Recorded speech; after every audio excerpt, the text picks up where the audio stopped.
नमस्कार मेरे प्रिय विद्यार्थियों, आप सभी का हार्दिक स्वागत और अभिनंदन है। मैं डॉक्टर विनी शर्मा आज आपके सामने लेकर आई हूँ संविधान की उद्देशिका अर्थात प्रस्तावना। बच्चों, संविधान के उद्देश्यों को प्रकट करने हेतु हम प्राय उनसे पहले एक उद्देशिका प्रस्तुत करते हैं। संविधान के उद्देश्यों को प्रकट करने से पहले हमारे सामने सबसे पहले क्या आती है? संविधान की उद्देशिका, जिसे हम प्रस्तावना के नाम से भी जानते हैं। हम सब विद्यार्थी राजनीति विज्ञान के हम प्रस्तावना के नाम से उद्देशिका को व्यक्त करते हैं। और भारतीय संविधान की उद्देशिका हमने ऑस्ट्रेलियाई संविधान से प्रभावित होकर ली और विश्व में इसे सबसे सर्वश्रेष्ठ उद्देशिका माना जाता है। उद्देशिका संविधान का सार मानी जाती है बच्चों, जो कि उसके लक्ष्यों को प्रकट करती है, उसके दर्शन को भी प्रकट करती है। संविधान किन आदर्शों पर है, किन आकांक्षाओं पर है और इसका निर्माण किन उद्देश्यों को लेकर के हुआ है, ये उद्देशिका में सर्वविदित होता है। यहाँ तक कि हम बात करें बच्चों, सर्वोच्च न्यायालय के अनुसार भी उद्देशिका जो है संविधान निर्माताओं के मस्तिष्क में झांकने और उनके उद्देश्यों को प्राप्त करने या उनके उद्देश्यों को जानने का एक प्रयोग होता है। उद्देशिका के जिसमें हम बताया जाता है, सबसे पहले हम भारत के लोग किसको इंगित करते हैं? संविधान की जो शक्ति है वो किसमें निहित है? भारत के लोगों में निहित है। इसी प्रकार से बच्चों हम बात करें एक वाद की, जिसमें केहर सिंह बनाम भारत संघ का वाद है, जिसमें संविधान सभा भारतीय जनता का सीधा प्रतिनिधित्व नहीं करती है। उसमें ये बताया गया संविधान विधि की विशेष अनुकंपा प्राप्त नहीं करती है, बल्कि न्यायालय ने इसे खारिज करते हुए संविधान को सर्वोपरि माना और कहा कि इस पर कोई प्रश्न चिन्ह नहीं उठा सकता है।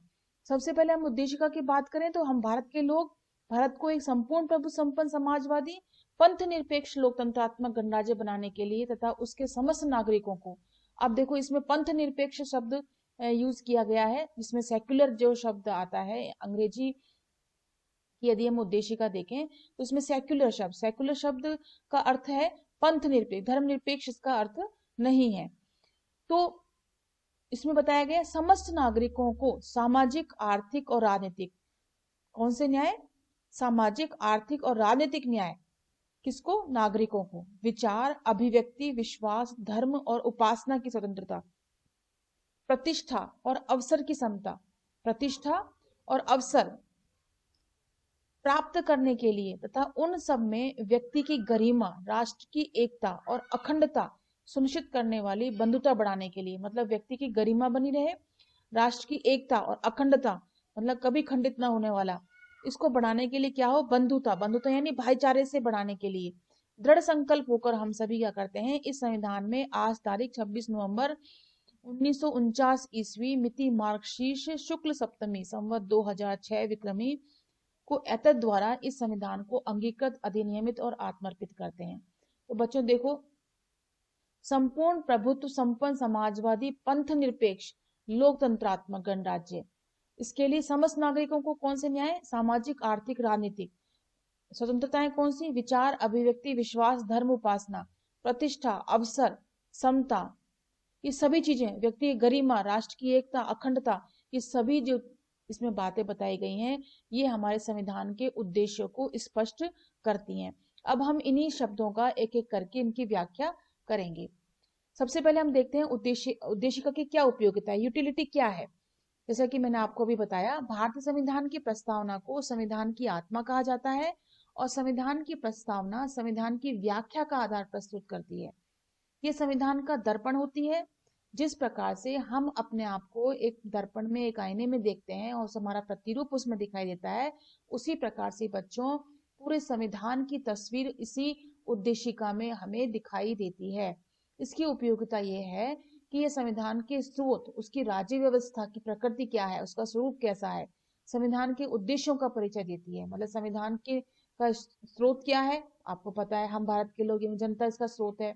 राज्य व्यवस्था की प्रकृति कैसी है, उसका नेचर कैसा है, संसदात्मक है ना, संसदात्मक है, संघात्मक है। संविधान के उद्देश्यों को परिचित करती है कि संविधान किन उद्देश्यों को लेकर के बनाया गया है, इन सभी को परिचित करती है। उनका प्रस्तावना में यानी उद्देशिका में पूरा हमें सारा उसमें सार मिल जाता है। इसके साथ ही संविधान के अर्थ निर्धारण में एवं ऐतिहासिक स्रोत के रूप में भी इसे प्रस्तावना की उपयोगिता को माना गया है। अब हम बात करते हैं संविधान के स्रोत क्या हैं। संविधान की प्रस्तावना में प्रयुक्त वाक्यांश हम भारत के लोग क्या प्रमाणित करता है कि भारतीय संविधान का स्रोत भारतीय जनता है। यह भारतीय राज्य व्यवस्था के लोकतांत्रिक पक्ष को प्रस्तुत करती है। जैसा कि बच्चों आपको पता है, हम अब्राहम लिंकन की परिभाषा पढ़ते हैं हमेशा हमेशा, लोकतंत्र किसे कहते हैं, जनता का, जनता के लिए, जनता द्वारा। तो हमारी जो राज्य व्यवस्था है वो कैसी है, लोकतांत्रिक स्वरूप प्रदान किए हुए है। तो लोकतंत्र कहाँ निवास करता है, जनता में। संविधान की शक्ति कहाँ निवास करती है, जनता में। सरकार की शक्ति कहाँ निवास करती है, जनता में। अब देखिए राज्य व्यवस्था की प्रकृति का परिचय क्या है। भारतीय राज्य व्यवस्था की प्रकृति को हम स्पष्ट रूप से इन शब्दों में अभिव्यक्त कर सकते हैं। सबसे पहले आता है संपूर्ण प्रभुत्व संपन्न। संपूर्ण प्रभु संपन्न का क्या अर्थ है, इसका अर्थ यह है कि आंतरिक और बाह्य मामलों में निर्णय लेने के लिए भारत संपूर्ण शक्ति रखता है, यानी पूर्ण रूप से वह स्वतंत्र है, आंतरिक रूप से और बाह्य रूप से वह निर्णय ले सकता है, नीतियां बना सकता है। किसी भी विदेशी शक्ति को इसमें हस्तक्षेप करने का कोई अधिकार नहीं है। कोई भी विदेशी शक्ति हो चाहे कोई आंतरिक शक्ति हो, कोई भी इसमें हस्तक्षेप नहीं कर सकती है। वह निश्चित रूप से स्वतंत्र है। कौन, भारत सरकार। जहां तक राष्ट्रकुल का प्रश्न है यानी कॉमनवेल्थ का, भारत उसे स्वाधीन राष्ट्रों का एक संगठन के रूप में देखती है। मतलब उस राष्ट्रकुल में, उस कॉमनवेल्थ में वो राष्ट्र हैं जो पूर्ण रूप से स्वाधीन हो चुके हैं, और भारत ब्रिटिश साम्राज्य को या ब्रिटिश सम्राट को राष्ट्रकुल के अध्यक्ष के रूप में देखती है, उसके प्रतीकात्मक रूप में देखती है सिर्फ। और हमेशा भारतीय सरकार आंतरिक रूप से और बाह्य मामलों में निर्णय लेने में स्वतंत्र है। अब बात आती है समाजवादी। बच्चों ये शब्द जो है 42वें संविधान संशोधन 1976 द्वारा जोड़ा गया था, और भारत आर्थिक न्याय की धारणा को लोकतंत्र के साथ मिलाकर चलता है। इस दृष्टि से इसे लोकतांत्रिक समाजवाद भी कहा जाता है। सर्वोच्च न्यायालय ने डी.एस. नकारा बनाम भारत संघ के 1982 मामले में स्पष्ट कर दिया था कि भारतीय समाजवाद गांधीवाद और मार्क्सवाद का अनोखा मिश्रण लिए हुए है, जो निश्चित रूप से गांधीवाद की ओर झुका हुआ है।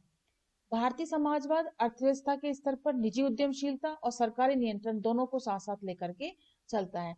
जब 1991 में उदारीकरण और निजीकरण भूमंडलीकरण की नीति के बाद जब ये नीतियां शुरू हुई, उसके बाद भारतीय अर्थव्यवस्था ने विश्व अर्थव्यवस्था के साथ काफी हद तक इनसे जुड़ गई। किनसे जुड़ गई, उदारीकरण से, लिबरलाइजेशन से, निजीकरण से, प्राइवेटाइजेशन से, भूमंडलीकरण यानी ग्लोबलाइजेशन से। इन तीनों चीजों से जुड़ गई और अपनी अर्थव्यवस्था को किस प्रकार का बना लिया, उसने निजीकरण और सामाजिकरण यानी उदारवाद और समाजवाद के मिश्र स्वरूप को अपनाते हुए मिश्रित अर्थव्यवस्था का उसने प्रारूप तैयार कर लिया। अतः समाजवादी दलों और चिंतकों का आरोप है कि भारत समाजवादी अब रहा ही नहीं है, अब वो नव उदारवादी हो गया है। अब देखो बच्चों, अब बात आती है पंथ निरपेक्षता की। पंथ निरपेक्ष शब्द जिसे कि सेक्युलरिज्म कहा जाता है, पंथ निरपेक्ष राज्य की सबसे प्रमुख पहचान यह है कि यह न तो किसी धर्म विशेष को राजकीय धर्म का दर्जा देता है और न ही अपने नागरिकों को धार्मिक स्वतंत्रता से वंचित करता है। भारत के संविधान में यह शब्द 42वें संविधान संशोधन 1976 में जोड़ा गया, परंतु वास्तव में भारत आजादी के समय से ही पंथ निरपेक्ष राज्य रहा है। अनुच्छेद 25 से 28 में धार्मिक स्वतंत्रता के अधिकार का अत्यंत व्यापक रूप से उल्लेख किया गया है। माननीय उच्चतम न्यायालय ने पंथ निरपेक्षता को संविधान का आधारभूत लक्षण माना है और संविधान में धर्म के आधार पर विभेद का प्रतिषेध किया है।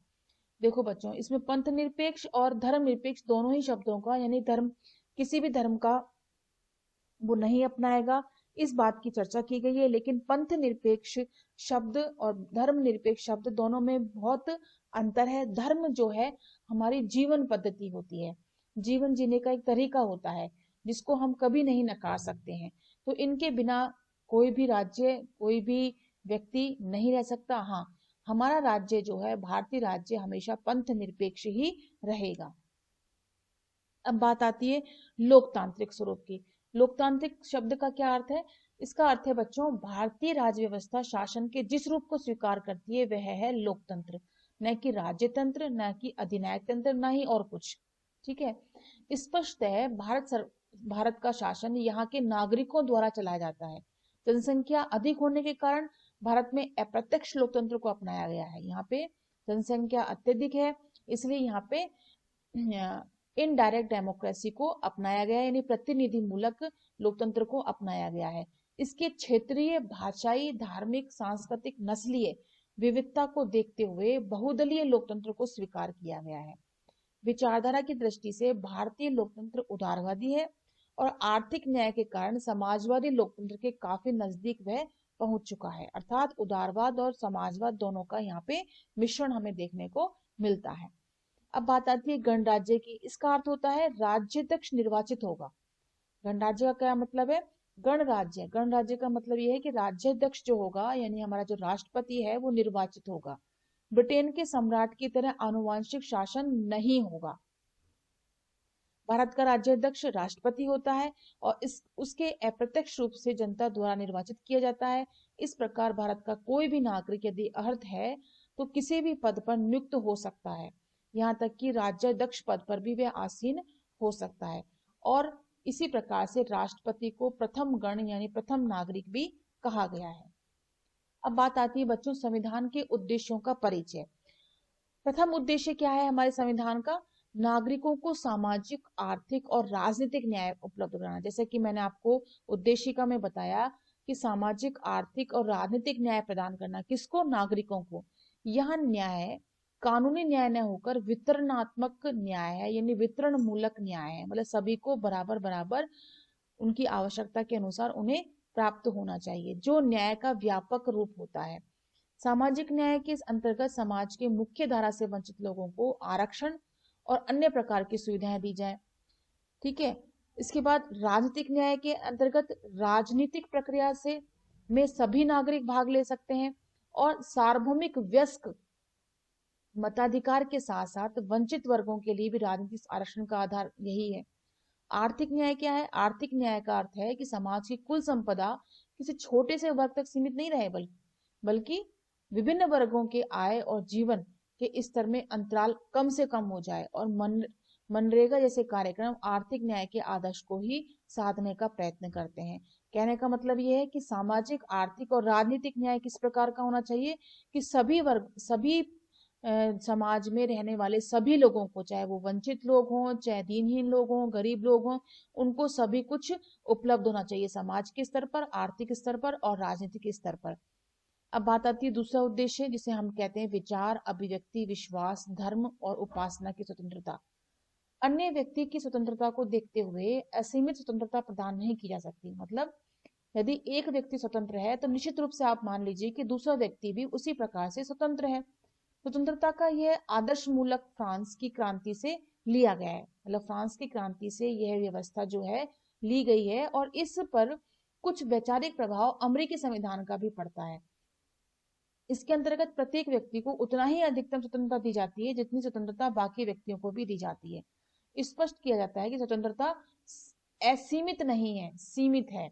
अनुच्छेद 19 से में दी गई स्वतंत्रताओं पर युक्त निर्बंधन लगाए गए हैं। मतलब कुछ उसमें बंधन लगाए गए हैं, कुछ उसमें सीमाएं लगाई गई हैं। साथ ही अनुच्छेद 25 से 28 तक अंतःकरण धर्म की और अंतःकरण की व्यापक स्वतंत्रता भी प्रदान की गई है। तो कहने का तात्पर्य क्या हुआ कि प्रत्येक व्यक्ति को उसको अपनी सीमा में रह करके ही स्वतंत्रता का प्रयोग करना होगा। अब बच्चों तीसरा उद्देश्य क्या आता है? प्रत्येक व्यक्ति को प्रतिष्ठा एवं अवसर की समानता उपलब्ध है। क्या मतलब हुआ इसका? भारतीय संविधान का जो अनुच्छेद 14 से 18 है वो विभिन्न प्रकार की समानताएं उपलब्ध कराता है। असमानताओं का निषेध किया गया है और जैसे कि अस्पृश्यता, जिसे कहते हैं छुआछूत का भेदभाव, साथ ही साथ राज्य के नीति निर्देशक तत्वों के अंतर्गत महिला और पुरुष के लिए समान अधिकार आदि प्रावधान भी समानता के आदर्श को उपलब्ध कराने के लिए महत्वपूर्ण है। कहने का मतलब यह है कि प्रत्येक व्यक्ति की प्रतिष्ठा महत्वपूर्ण है, सभी को अवसर की समानता सभी को उपलब्ध होगी, चाहे किसी भी जाति, वर्ग, भाषा, किसी भी जाति धर्म का हो, किसी भी वर्ग का हो, किसी भी लिंग का हो, सभी को समान रूप से अवसर प्रदान किए जाएंगे। और जो छुआछूत की भावना है, महिला पुरुष में भेदभाव की भावना है, वो बिल्कुल खत्म कर दी गई है। वह मौलिक अधिकारों में ही नहीं बल्कि नीति निर्देशक सिद्धांतों में भी खत्म कर दी गई है। चौथा उद्देश्य क्या है? बंधुत्व की भावना का विकास करना। बंधुता का आदर्श फ्रांस की क्रांति का मुख्य आधार था, वहीं से यह संपूर्ण विश्व में फैला। प्रस्तावना में व्यक्ति की गरिमा और राष्ट्र की एकता और अखंडता सुनिश्चित करने वाली बंधुता को बढ़ाने पर बल दिया गया है। बंधुता का दूसरा अर्थ है एकता या बंधुता, यानी कि भाईचारे से रहना। राष्ट्र विरोधी भावनाओं पर आधारित बंधुता राष्ट्र विरोधी भावनाओं पर आधारित हो और भारत के नागरिकों को उससे बचना चाहिए। मतलब बंधुता का दूसरा अर्थ क्या है? जो एकता या बंधुता राष्ट्र विरोधी भावनाओं पर आधारित हो पर भारत के नागरिकों को उससे बचना चाहिए। बंधुता वास्तव में वही है जो राष्ट्र की एकता को अक्षुण्ण बनाए रखती है। हमें किसी प्रकार की विरोधी भावनाओं में नहीं रहना है, बल्कि हमें उस प्रकार से बंधुता को बना के रखना है जिससे राष्ट्र की एकता को वो अक्षुण्ण और अखंड बनाए रखती है। अनुच्छेद 51 क्या कहता है कि नागरिकों का ये मूल कर्तव्य बताया गया है कि वे भारत के लोगों में समरसता और समान भ्रातृत्व की भावना का निर्माण करेंगे। समरसता और समान भ्रातृत्व, सभी जो है समान भाईचारे से रहेंगे। धर्म, भाषा और प्रदेश या वर्ग पर आधारित सभी भेदों से वे परे होंगे, यानी दूर होंगे। बच्चों, संविधान के अर्थ और निर्धारण के लिए उपयोगी बातें क्या है इसमें? प्रस्तावना संविधान के विधिक प्रस्तावना यानी उद्देशिका संविधान के विधिक निर्वचन में सहायक होती है, मतलब कानूनी व्याख्या में सहायक होती है। किसी भी अधिनियम का अर्थ स्पष्ट करने के लिए ये संविधान की कुंजी के रूप में काम करती है। मतलब किसी भी कानून का यदि अर्थ स्पष्ट करना है, किसी नियम का अर्थ स्पष्ट करना है, तो संविधान की ये कुंजी है, की है ये। उच्चतम न्यायालय ने इस संबंध में निम्न निर्णय दिए। प्रस्तावना किसी विनिर्दिष्ट उपबंध की शक्ति का स्रोत हो सकती है। विधायिका की शक्तियों पर सीमा अधिरोपित करने के लिए प्रस्तावना का स्रोत नहीं बनाया जा सकता। यदि किसी अनुच्छेद या प्रावधान के शब्दों के दो अर्थ हो और अर्थ संदिग्ध या अस्पष्ट हो तो उस दशा में सही अर्थ तक पहुंचने के लिए प्रस्तावना की सहायता ली जा सकती है। कहने का मतलब है कि प्रस्तावना यानी कि उद्देशिका जो है वो न्यायालयों के लिए संविधान में किसी प्रकार की किसी शब्द को लेकर कहीं असमंजसता है, संदिग्धता है, तो वह उसे स्पष्ट कर देगी। अब बात आती है ऐतिहासिक स्रोत के रूप में। उद्देशिका बताती है कि भारत का संविधान 26 नवंबर 1949 को अधिनियमित और अंगीकृत हुआ। ध्यानतव्य बात यह है कि संपूर्ण भारतीय संविधान 26 जनवरी 1950 को लागू हुआ, तो 26 नवंबर 1949 को अधिनियमित और अंगीकृत किया गया और 26 जनवरी 1950 को लागू हुआ, तो 26 नवंबर, इसलिए हम संविधान दिवस के रूप में इसे हर साल मनाते भी हैं। अब देखिए बच्चों, सबसे बड़ी बात आती है इसके अंतर्गत परीक्षा उपयोगी कौन कौन से इसमें महत्वपूर्ण हम तथ्य इसके अंतर्गत देख सकते हैं। सबसे पहले हम देखें तो प्रस्तावना भारतीय संविधान के दर्शन को मूर्त रूप प्रदान करती है। वेरी इंपॉर्टेंट है परीक्षा के लिए। केशवानंद भारती बनाम केरल राज्य मामले में सर्वोच्च न्यायालय ने प्रस्तावना को संविधान का अंग और संशोधनीय माना है। संशोधनीय माना है, संविधान का अंग माना है इसे, ठीक है, मतलब संशोधन भी किया जा सकता है इसमें। फिर दूसरी बात आती है प्रस्तावना संविधान निर्माताओं के विचारों को जानने की कुंजी है। मतलब संविधान को निर्माण करने वाले जो संविधान सभा में निर्माता थे उनके क्या विचार रहे होंगे उस समय, उसको जानने की एक कुंजी है, एक की का काम करती है।